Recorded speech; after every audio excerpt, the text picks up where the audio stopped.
شام کے 5 بجے ہیں۔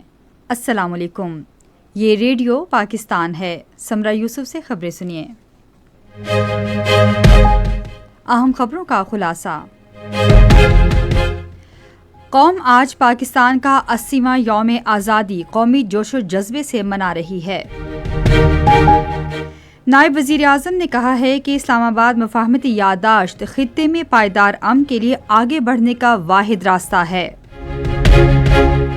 بھارت کے غیر قانونی زیر قبضہ جموں کشمیر میں کل بھارت کا یوم آزادی یوم سیاہ کے طور پر منایا جائے گا۔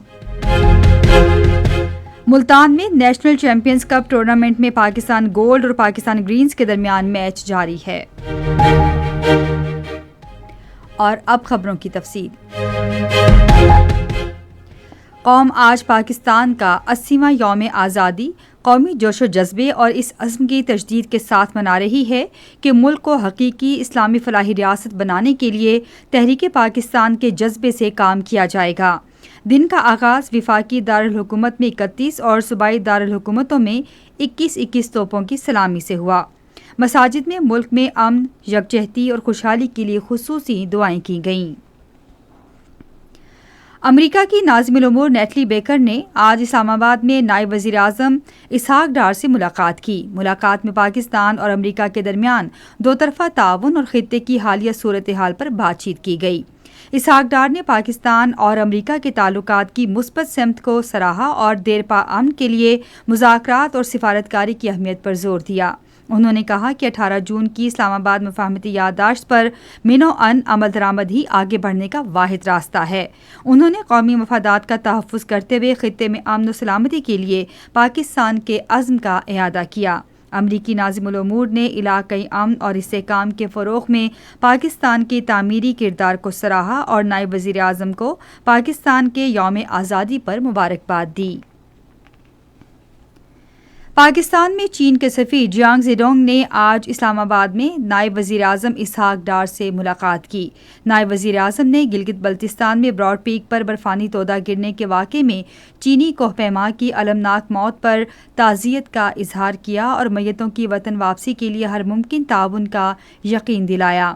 سفیر جیانگ زیڈونگ نے واقعے کے بعد پاکستان کی بروقت معاونت کو سراہا۔ علاقائی پیش رفت اور دو طرفہ دلچسپی کے دیگر امور پر بھی تبادلہ خیال کیا گیا۔ سفیر جیانگ زیڈونگ نے پاکستان کے یوم آزادی کے موقع پر پاکستان کی عوام اور قیادت کو دلی مبارکباد دی اور دونوں ممالک کے درمیان قریبی اور دیرینہ آزمودہ تعلقات مزید مضبوط بنانے کے عزم کا اعادہ بھی کیا۔ پاکستان اور ناروے نے انسداد دہشت گردی، غیر قانونی ترک وطن کی روک تھام، پولیس کی تربیت اور باہمی قانونی معاونت سمیت مختلف شعبوں میں تعاون بڑھانے پر اتفاق کیا ہے۔ یہ اتفاق رائے اسلام آباد میں وزیر داخلہ محسن نقوی اور ناروے کے وزیر خارجہ ایسپن بارتھ ایڈے کے درمیان ملاقات میں ہوا۔